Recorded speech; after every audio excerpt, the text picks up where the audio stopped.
ఓట్లు వేయించండి. ఓట్లు వేయించండి. ఓట్లు వేయించండి. ఓటు వేయండి. గత కొన్ని ఎన్నికల నుండి అస్సాం రాజకీయాలలో 3వ స్థానంలో ఉన్న పార్టీ ఏఐయుడిఎఫ్. మనతో పాటు వారి సుప్రీమో బద్రుద్దీన్ అజ్మల్ గారు ఉన్నాడు. అజ్మల్ గారు, ఈసారి ఎన్నికలు గత ఎన్నికల కంటే ఎలా భిన్నంగా ఉన్నాయి? చూడండి, ప్రతి ఎన్నిక మునుపటి ఎన్నిక కంటే భిన్నంగా ఉంటుంది. ఎన్నికలలో కొత్త కొత్త ముఖాలు అభ్యర్థులుగా ఉంటారు. కొందరు కొత్తవారుంటారు, కొందరు పాతవారుంటారు. ఎన్నికలలో కొత్త కొత్త అంశాలు ముందుకొస్తాయి. కొత్త కొత్త ఇష్యూలు ముందుకు వస్తాయి. ప్రతి పాత పార్టీ అధికారంలోకి రావడానికి ప్రయత్నిస్తుంది. పాతవారిని ఓడించడానికి ప్రయత్నం జరుగుతుంది. కొత్తవారు గెలిచి రావడానికి ప్రయత్నం జరుగుతుంది. అందుకే ఎన్నికలు ఒకేలా ఉండవు.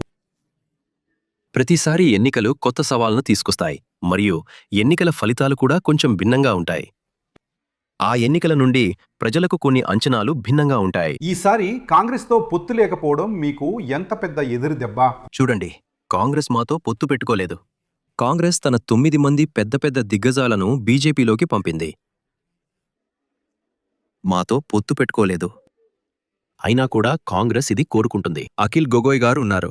ఆయన దగ్గర ఒకే ఒక్క ఎమ్మెల్యే ఉన్నారు. లురిన్జ్యోతి దగ్గర ఒక్క ఎమ్మెల్యే కూడా లేరు.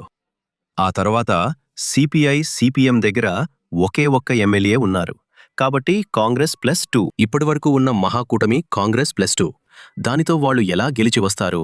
ఎలా మంత్రివర్గాన్ని ఏర్పాటు చేస్తారు? గౌరవ్ గొగోయ్ గారు, కాంగ్రెస్ నాయకులు కొత్త కొత్త బట్టలు కుట్టించుకుని సిద్ధంగా ఉన్నారని విన్నాను. సీఎం అవుతారు, పోర్ట్ఫోలియోలు పంచుకున్నారు.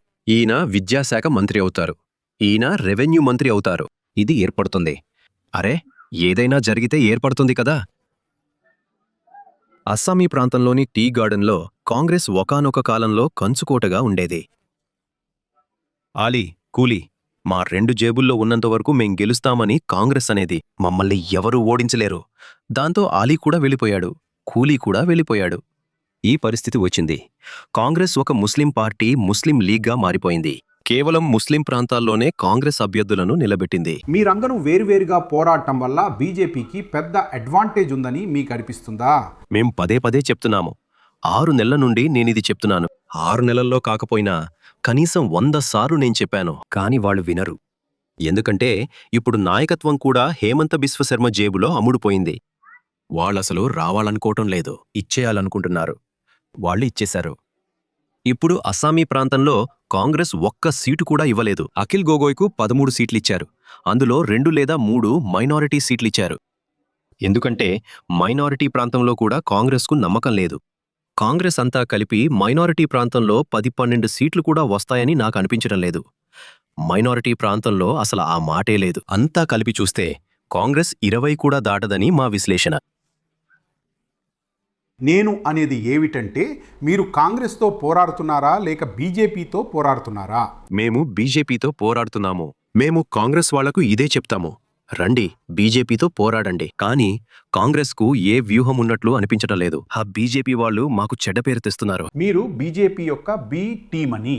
మేము బీజేపీ యొక్క బి టీమా? నేనంటున్నాను, మీరే బీజేపీ యొక్క ఏ టీమని. నా దగ్గర ఉన్న వాదన ఏమిటంటే, మా నుండి ఒక్కరే వెళ్లారు, అతను కూడా ఏజీపీలోకి వెళ్లాడు, బీజేపీలోకి కాదు. నన్ను స్పష్టం చేయనివ్వండి. కాంగ్రెస్కు చెందిన 9 మంది పెద్ద పెద్ద నాయకులు బీజేపీలోకి వెళ్ళిపోయారు. మరిప్పుడు ఎవరు బీజేపీ బి టీం అయ్యారు? సార్, మీరు కూలీ మరియు ఆలీ కాంగ్రెస్కు ప్రధాన మద్దతుదారులుగా ఉండేవారని అన్నారు. కానీ బీజేపీ మరియు హిమంత బిశ్వ శర్మ ఆలీని ఎక్కడో ఒక చోట అప్రస్తుతం చేసేశారని మీకు అనిపించకం లేదా? అలా ఏమీ లేదు. ఈరోజు ఆలీ అప్రస్తుతం కాదు. ఆలీకి ఎంత డిమాండ్ ఉందంటే కాంగ్రెస్ కూడా అక్కడ్నుంచే పోటీ చేయాలనుకుంటోంది. అఖిల్ గొగోయ్ కూడా అక్కడ్నుంచే పోటీ చేయాలనుకుంటున్నాడు. లురిన్జ్యోతి కూడా అక్కడ్నుంచి పోటీ చేయాలనుకుంటున్నాడు. ఇంకా అది మొదట్నుంచే మా ఓటు బ్యాంక్ కదా. అందుకే అందరిలో అతని విలువ పెరిగింది. కాని ఈ పంపకాల గొడవలో బీజేపీ లాభపడుతుంది. ఈ విషయం కాంగ్రెస్కి బాగా తెలుసు. తెలియకపోతే కనీసం 100 సార్లు. మీరు అస్సాంలో హేమంత్ బిశ్వ శర్మ మరోసారి రిపీట్ అవుతారని అంటున్నారు. నేనలా అనాలనుకోవట్లేదు. కాంగ్రెస్ వాళ్ళు ఈ పొజిషన్లోకి వచ్చేంత అర్హులు కారు. కానీ రేపు కాంగ్రెస్ బాగా కష్టపడి మమ్మల్ని పిలవాలని మేం కోరుకుంటున్నాము. మేము బీజేపీతో వెళ్ళలేము. మమ్మల్ని కలుపుకుని కూడా కాంగ్రెస్ మంత్రివర్గాన్ని ఏర్పాటు చేయగలిగితే చేయనీయండి. మేం వాళ్లను స్వాగతిస్తాము, మద్దతు కూడా ఇస్తాము. సార్, నాకు ఒక ప్రశ్న ఉంది. మీరు వాళ్ళు బి టీం అని, వాళ్ళు ఏ టీం అని అన్నారు. వాళ్ళు మిమ్మల్ని బి టీం అని అంటారు. ఈ దేశంలో బీజేపీకి వ్యతిరేకంగా మీరు ఎక్కడైనా ప్రకటన ఇస్తే అస్సాం పోలీసులు మీపై ఎఫ్ఐఆర్ నమోదు చేస్తారు, అరెస్టు చేస్తారు.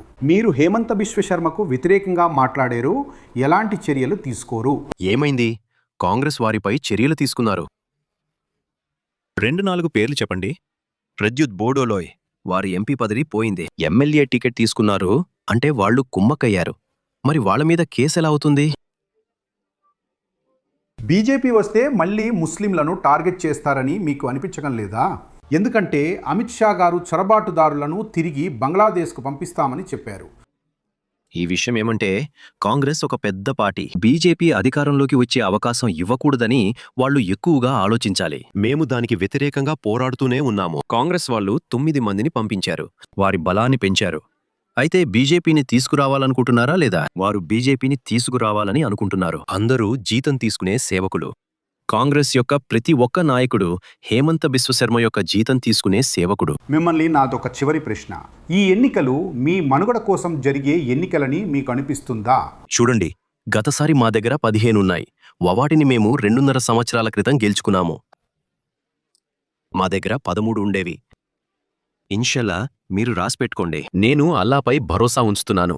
మరియు ఈరోజు మేము ఇది చెప్తున్నాము.